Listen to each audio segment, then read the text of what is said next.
Hello, everyone. Welcome to our project on whale vocalization detection using deep learning.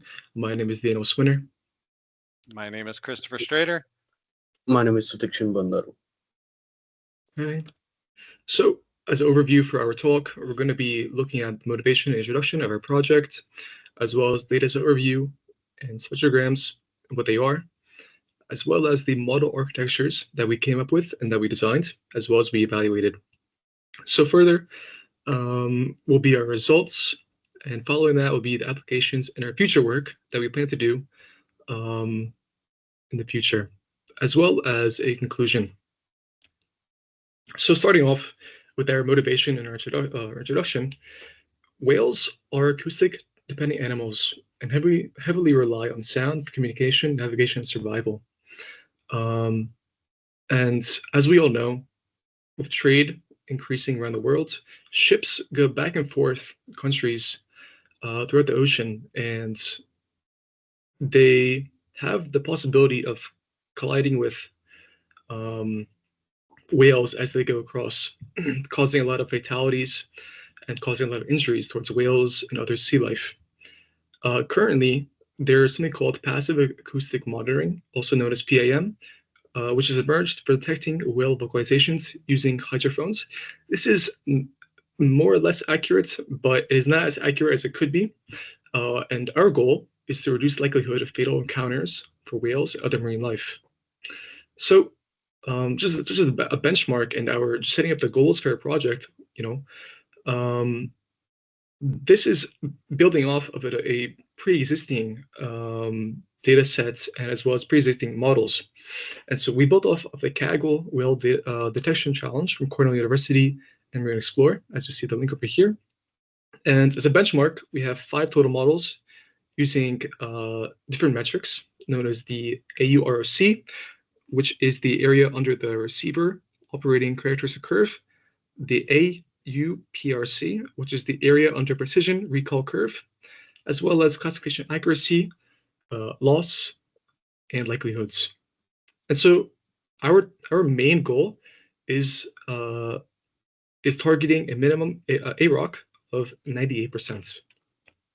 So what is the background, and what are we?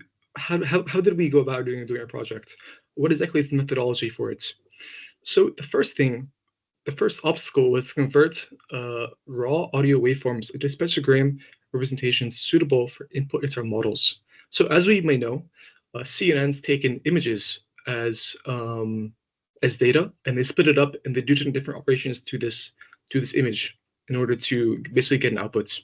And so our obstacle here, our problem, was how do we get these audio waveforms into spectrograms, otherwise known as images, basically to be fed into these architectures in these models. So we defined 5 model architectures. First one is a generic or a custom CNN. The second is an exception-based CNN. The third is center loss simple. The fourth is EfficientNet, and the fourth is AST transformer. Important note is that for the center loss simple, we did define it and we did made the architecture for it, but we did not evaluate it. And lastly, we trained and evaluated these algorithms on our whale call data sets. So let's dive a little bit deeper into what our data set was and what was given to us. So in the Kaggle competition, there was two main files, two main folders actually. There was training and there was testing. And there was 30,000 different objects inside of the training folder, and then there was 54,000 roughly inside of testing. And so what came with the folders was an Excel, or actually 2 Excels, training and a testing Excel. The training Excel came with 2 columns. So column A and column B, as we see over here in top right, is a depiction of it. So we have the clip name as well as labels. So the clip name, as we can see, is the different file names. So train 1, train 2, going all the way to 30,000.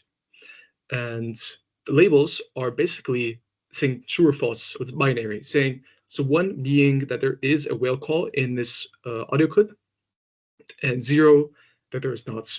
Each of the audio clips are 2 seconds long total, and they each contain either a whale call or not. And so if you listen to some of these, it can be actually very difficult to tell, what is actually going on in between them. Some of them just sound like bubbles. Some of them are just, noise. And it's very interesting to see how our models can actually, catch up on this, and they can see what is going on, and they can actually predict what's going to be in the image. So how did we go about converting these audio representations into images? So we used this formula called the short time Fourier transform, otherwise known as STFT, which is a 2D image representing how acoustic energy is distributed over time and frequency, as well as a Mel spectrogram, which better represents how frequency content is perceived by humans and marine species. So what is the process behind this, and what goes on? So first is we have the files, right? The .aiff files, and our code reads it, normalizes it, and then passes it through to these functions, STFT or Mel spectrograms. So as a note, in order to get the Mel spectrograms, first it needs to be STFT, and then it goes to Mel.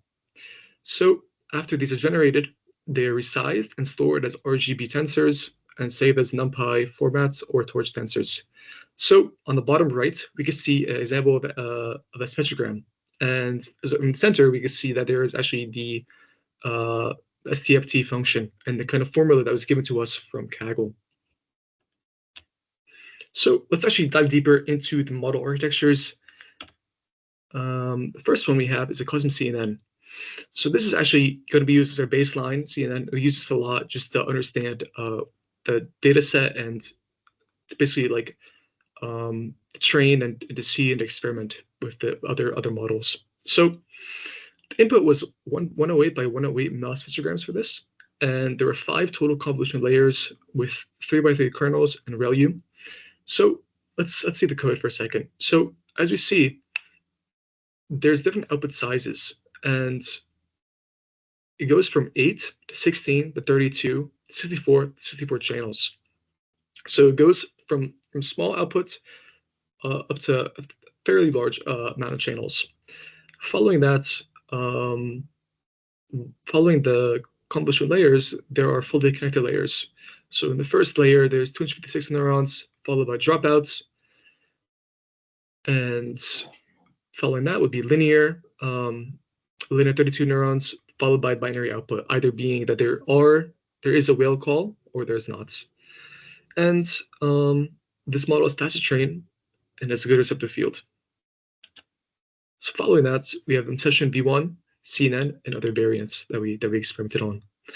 So this is actually based off of the Google Linnet Inception V1, and it learns multi-scale features with the branches of different filter sizes, being 1 by 1, 3 by 3, 5 by 5. So this model gives us a very good occasion to be able to look at our data and look at it through different perspectives, being 1 by 1, 3 by 3, 5 by 5, right? Because these are all different. 5 by 5 is generally considered a large filter size, and 1 by 1 is generally considered to be very, very small. It's as small as it can be. And so it gives our model different views of the data and different pass-throughs, essentially. Passes through our data in different shapes. Following this, we also experimented with different kinds of models, so different kinds of variations of this model. First one was the Inception module V1, which is also 108 by 108, which is actually the same model we see over here on the right. This is the baseline for full resolution inputs. Following that will be the Inception module V1 74 by 45, which is optimized for lower resolution spectrograms. Next is the Inception 2 modules V1 75 by 45, which stacks 2 Inception blocks sequentially. After that is going to be the Inception V1 modularized, a parameterized depth via the nils arguments. And finally, we have the Inception V1 modularized MNIST, minimal version for small scale prototypes. Okay, next we have center loss simple. Here we define on the right. So this incorporates center loss, which pulls features of the same class toward a learned centroid. And it adds two linear layers, one for computing distances, the class centers, and one for final classification. This improves intra-class compactness and reduces confusion in noisy data. And so our second to last model is the efficient net V2S. So this S is actually a smaller version than the original efficient net V2, and it's a little bit more efficient per se, and it's smaller and it's able to go a little bit faster than the original. So this is pre-trained based off of the TIM package where we imported from, and it's actually fine-tuned for our data set, so it can become more accustomed to the different features as well as labels. So the input for this model will be the inputs of 224 by 224 RGB MEL spectrograms, and this utilizes conventional MB convolution blocks. This is actually different than the original ResNet block, where the MV convolution block actually expands first and then shrinks its channel sizes. And so this is actually perfect for real-time deployments because it's so fast, and it's actually it's based off of real data, and it's basically you can use this on a boat. You can use this model almost anywhere because it's, as Sid will go later on, Sid will dive deeper on later, but it is good for deployment in real time. So lastly, we have the audio spectrogram transformer, otherwise known as the AST, and this is similar to EfficientNet. It is pre-trained, and it is a transformer based on audio sets, and it is also fine-tuned on our data sets. And this one's actually a little bit different than other past CNNs, as it is using a different kind of pipeline in order to get the data into the model. So first, it uses torch audio to load audio as waveforms, and data is passed through the AST feature extractor, which gets all the features to be passed into a spectrogram data set and to get different spectrograms. So the model splits the spectrograms into sequences of patches. So the AST feature extractor basically splits the spectrograms into sequences of patches. And the main pro of using a transformer in this case is to be able basically look back in the past and look at our past data, and also use it as context for our current state. And another plus is using self-attention. So it's able to understand, okay, so this was very important in the past. Let's focus more on this. Let's focus on this part. Let's not look at this so much. And using self-attention, it's able to understand what is important, what is not important in the different samples. And it's great for long-range dependencies. And I'm going to walk us through the results of our training. So we evaluated each of the models using a consistent 80-10-10 for training, validation, and test split. Each model was trained using the same loss function, optimizer, and pre-processing pipeline to ensure a fair and accurate comparison.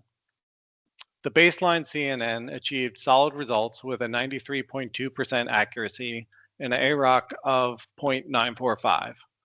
It trained quickly and showed stable learning curves. However, it missed several low amplitude calls and struggled with a noisy environment.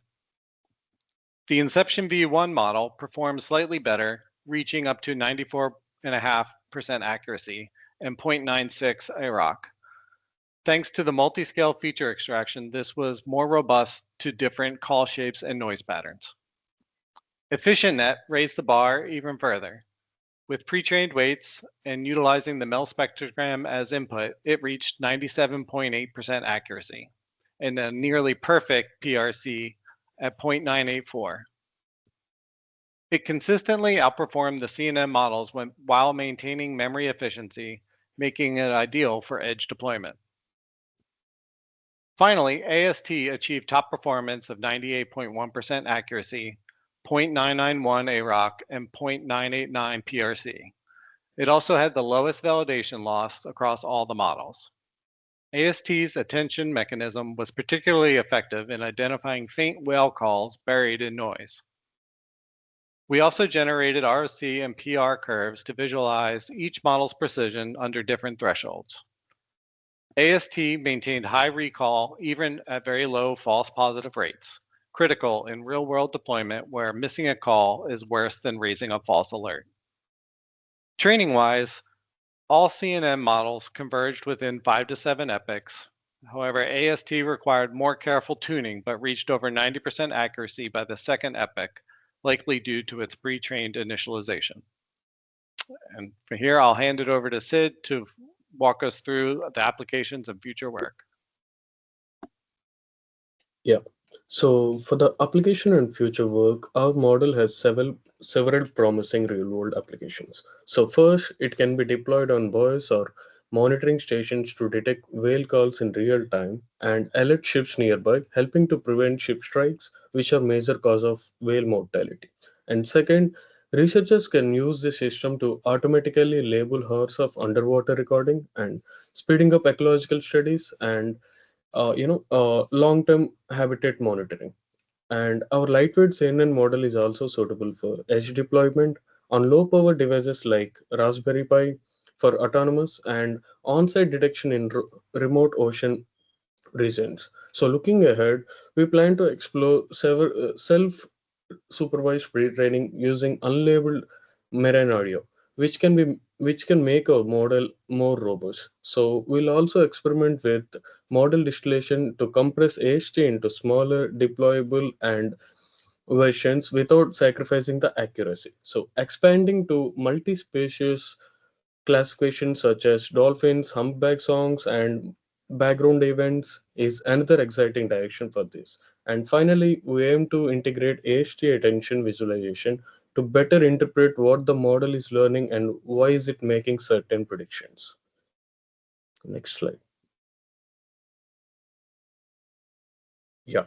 For the conclusion, to summarize everything, we developed an end-to-end deep learning system for whale vocalization detection using spectrogram representation of underwater audio. So we benchmarked 5 models, including CNN, Inception V1, and Efficient Net V2S and AST. So the audio spectrogram transformer outperformed all the others, achieving 98.1 test accuracy and AROC of 0.991 and AURPC of 0.981. So demonstrating that attention-based models are highly effective even in its noisy acoustic environment. So at the time, models like Inception we and Central Law Simple offered competitive results with fewer parameters, showing that performance can be balanced with efficiency. So overall, our project shows how deep learning can play a powerful role in marine conversion and enabling automated, scalable, and real-time whale monitoring that supports both research and policy attention. Thank you. Thank you, Sid. And I'm going to go ahead and show you a live demonstration of how the code is running currently. So this is currently running the CNN model. It's currently within epoch 4 of the classification, and it's currently achieving training accuracy at 95% at this point in time. So this is the code running live. And it's running on CPU with no GPU, so it will continue to run for a number of hours. Thank you, everyone. Thank you.